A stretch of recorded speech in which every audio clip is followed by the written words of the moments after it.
आपणकर जदि इच्छा राशि हुई थाए तेबे एही भिडियोटी को थारे मात्र शेष पर्यंत देखंतु। आपणकर व्यस्तबहुल समय मध्यरु आपण 10 मिनिट समय आपण निज पई दियंतु एवं निजर भविष्यत विषय जानतु। इच्छा राशि व्यक्तिविशेष मानकर जीवन एही श्रावण मास ठारू बदलिबाकु जाउअछि। एमानंकु महादेवंकर कृपा प्राप्ति हेबाकु जाउअछि। कारण केते सबु बड़ ग्रह मानकर राशि परिवर्तन हेबाकु जाउअछि, जहाद्वारा एमानकर जीवन रे किछि बड़ हेबाकु जाउअछि।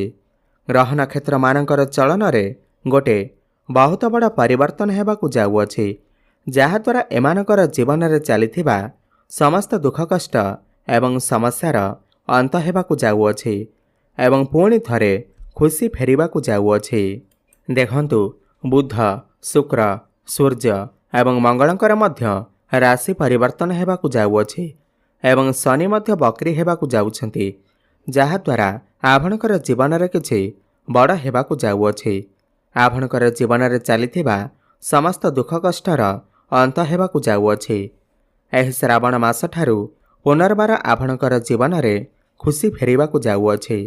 तेबे आसंतु जानिबा एही श्रावण मास ठारू आपणकर जीवन रे कौन सबु बड़ परिवर्तन हेबार अछि। एहा परिवारु जदि आपण माने भी महादेवंकु सच्चा हृदय रे भक्ति करुथांती, विश्वास करुथांती, तेबे एही भिडियोटी को लाइक करी कमेंट बॉक्स रे जय शनिदेव हर हर महादेव अवश्य लिखि दियंतु। देखंतु बुध आपणकर अष्टम रे थिबारु शुक्र आपणकर पूर्वरु षष्ठ रे थिबा हेतु आपणकर स्वास्थ्य जनित समस्या देखा देउथिला। सर्वदा स्वास्थ्य खराब रहुथिला। आपण जो भी काम हाथ देउथिले सेथिरे असफलता मिलुथिला। आपणकर आर्थिक समस्या देखा देउथिला। धन जनित समस्या देखा देउथिला। आपण ऋण नेइथिले किंतु ऋण सुझी पारु नथिले। ऋणर भार आपणकर ऊपर बढ़ी जाइथिला। गृह परिवार रे खुशीर वातावरण नथिला। शिक्षा क्षेत्र रे समस्या देखा देउथिला। आपणकर अन्य शेषे खर्च हेउथिला। समाज रे आपणकर मान सम्मान नथिला। आपणको चाकरीटीए प्राप्ति होई पारु नथिला। संतान संतति पाई आपण चिंतित थिले। आपणकर व्यापार वाणिज्य रे लॉस हेउथिला। प्रेम जीवन रे मध्य समस्या देखा देउथिला। तेबे एही भली जहा भी समस्या आपणकर जीवन रे चालुथिला ताहा एबे दूर हेबाकु जाउअछि। एही श्रावण मास ठारू महादेवंकर कृपारू आपणकर जीवन रे पुणी थरे खुशी फेरिबाकु जाउअछि।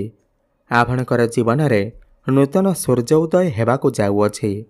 देखंतु बुध आपणकर भाग्य भावकु चलन करुछंती, नवम भावकु चलन करुछंती।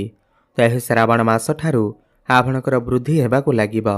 आपण निजे देखिबे आपणको समस्त क्षेत्र रे सफलता मिलिबा आरंभ करिदेब। पुणी कम परिश्रम रे आपणको सफलता प्राप्ति हेबो। आपण स्मार्ट वे रे काम करिवे। सर्टकट तरीका रे सफलता लाभ करिवे। आपण किछि बड़ जिनिस क्रय करि पारंती, बड़ इन्वेस्टमेंट करि पारंती, बड़ कार्यर आरंभ करि पारंती, जेउथिरे भाग्य आपणकर पूर्ण रूप रे साथ देब। जो माने शेयर मार्केट, स्टॉक मार्केट एवं ट्रेडिंग रे काम करुछंती सेमानको अचानक भाव रे लाभ प्राप्ति हेबो। आपण कोनसे भूमि, प्रॉपर्टी, जमी किंबा नूतन गृह इत्यादि निर्माण करि पारंती किंबा नूतन जानवाहन क्रय करि पारंती। आपण कोनसे धार्मिक स्थान को यात्रा मध्य करि पारंती। देखंतु शनि आपणकर पंचम भाव रे बकरी हेउछंती, ओलटा चलन करुछंती 13 जुलाई ठारू। तो प्रेम जीवन रे आपणको सफलता प्राप्ति हेबो। जदि आपणकर पूर्वरु कथावार्ता बंद हो जाइथिला, ब्रेकअप आदि हो जाइथिला, ता आपणकर पुणी थरे कथावार्ता होई पारे, प्याचअप हेबार संभावना बनुअछि। एवं जदि भी आपण सिंगल अछंती तो आपणको नूतन पार्टनर मध्य मिली पारंती, नूतन भल पाइबा मिली पारे। शुक्र आपणकर सप्तम रे थिबारु आपणकर भल पाइबा विवाहर रूप मध्य नहीं पारे। एही श्रावण मास परठारु आपणकर जदि विवाह बयस हो जाइछे तो आपणकर घर को विवाह प्रस्ताव मान आसी पारे एवं विवाह फाइनाल मध्य होई पारे। भ्रमण सुख आपणको प्राप्ति हेबा, मिलन सुख आपणको प्राप्ति हेबा।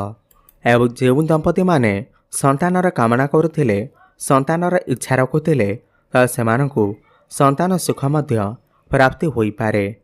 ଶନି ପଞ୍ଚମରେ ବକ୍ରି ହେଉଥିବାରୁ ତ ବିଦ୍ୟାର୍ଥୀମାନଙ୍କ ପାଇଁ ଭଲ ସମୟ ଆସୁଅଛି। ଆପଣ ପାଠପଢ଼ାରେ ବହୁତ ଅଧିକ ଉନ୍ନତି କରିବେ, କିନ୍ତୁ ଆପଣଙ୍କୁ ଟିକେ ଅଧିକ ପଢ଼ିବାକୁ ପଡ଼ିପାରେ, ଅଧିକ ପରିଶ୍ରମ କରିବାକୁ ପଡ଼ିପାରେ। ଆପଣ କୌଣସି ଫର୍ମ ଫିଲ୍ଅପ୍ କରିପାରନ୍ତି, କୌଣସି ବାହାର ସ୍ଥାନକୁ ପାଠ ପଢ଼ିବାକୁ ଯାଇପାରନ୍ତି। ଯଦି ଆପଣଙ୍କର କିଛି ଏକ୍ଜାମ୍ ଅଛି, କମ୍ପିଟେଟିଭ୍ ଏକ୍ଜାମ୍ ଅଛି, ତେବେ ସେଥିରେ ଆପଣ ନିଶ୍ଚିନ୍ତ ଭାବରେ ସଫଳତା ପ୍ରାପ୍ତି କରିବେ।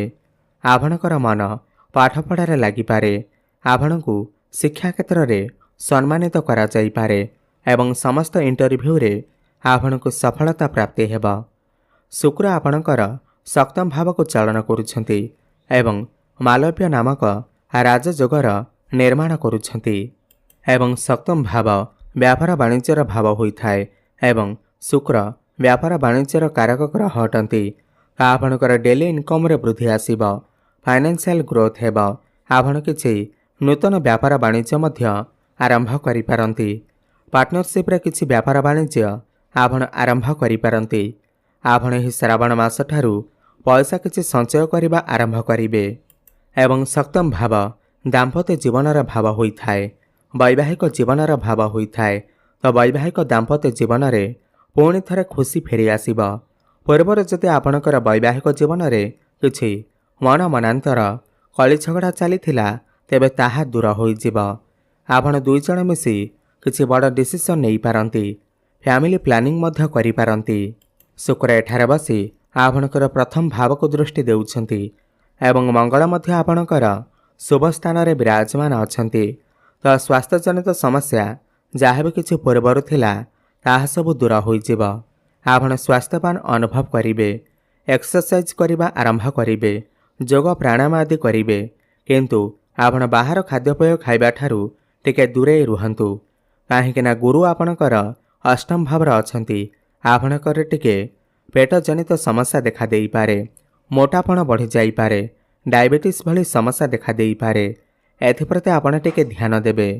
ଦେଖନ୍ତୁ, ସୂର୍ଯ୍ୟ ଆପଣଙ୍କର ଦଶମ ଭାବକୁ ଚାଳନ କରୁଛନ୍ତି ଏବଂ ଦଶମ ଭାବରେ ସୂର୍ଯ୍ୟଙ୍କୁ ଦିଗ୍ବଳୀ ମାନାଯାଇଥାଏ। ତ କର୍ମକ୍ଷେତ୍ରରେ ଆପଣଙ୍କୁ ସଫଳତା ପ୍ରାପ୍ତି ହେବ, ଉନ୍ନତି ପ୍ରଗତି କରିବେ। ଆପଣ ଯଦି ପୂର୍ବରୁ ଚାକିରି କରିଛନ୍ତି, ତାହେଲେ ପ୍ରମୋସନ୍ ହେବାର ଯୋଗ ବନୁଅଛି ଏବଂ ଯେଉଁମାନେ ବି ବେରୋଜଗାରୀ ଅଛନ୍ତି, ସେମାନଙ୍କୁ ନୂତନ କର୍ମ ମଧ୍ୟ, ନୂତନ ଚାକିରି ମଧ୍ୟ ପ୍ରାପ୍ତି ହୋଇପାରେ। ଆପଣ ପ୍ରମୋସନ୍ କରିପାରନ୍ତି। ଆପଣ ଆପଣଙ୍କର କର୍ମକୁ ନେଇ ବିଦେଶ ଯାତ୍ରା ମଧ୍ୟ କରିପାରନ୍ତି। ଉପର ଅଫିସରଙ୍କର ସପୋର୍ଟ ଆପଣଙ୍କୁ ପ୍ରାପ୍ତି ହେବ।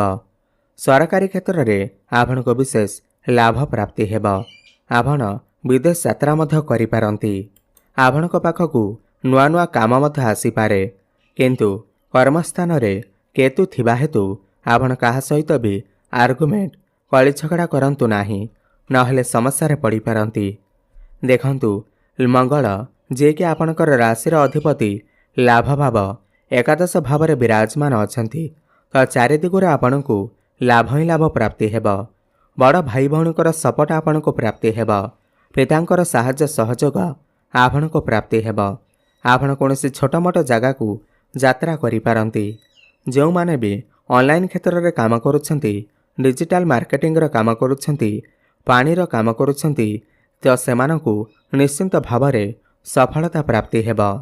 କିମ୍ବା ଯେଉଁମାନେ ବି ହୋଟେଲ ମ୍ୟାନେଜମେଣ୍ଟରେ କାମ କରୁଛନ୍ତି, ସେମାନଙ୍କୁ ସଫଳତା ପ୍ରାପ୍ତି ହେବ ଏବଂ ଯେଉଁମାନେ ବି ବିଦେଶରେ ରହି କୌଣସି କାମକାର୍ଯ୍ୟ କରୁଛନ୍ତି, ସେମାନଙ୍କୁ ବଡ଼ ସଫଳତା ପ୍ରାପ୍ତି ହେବ।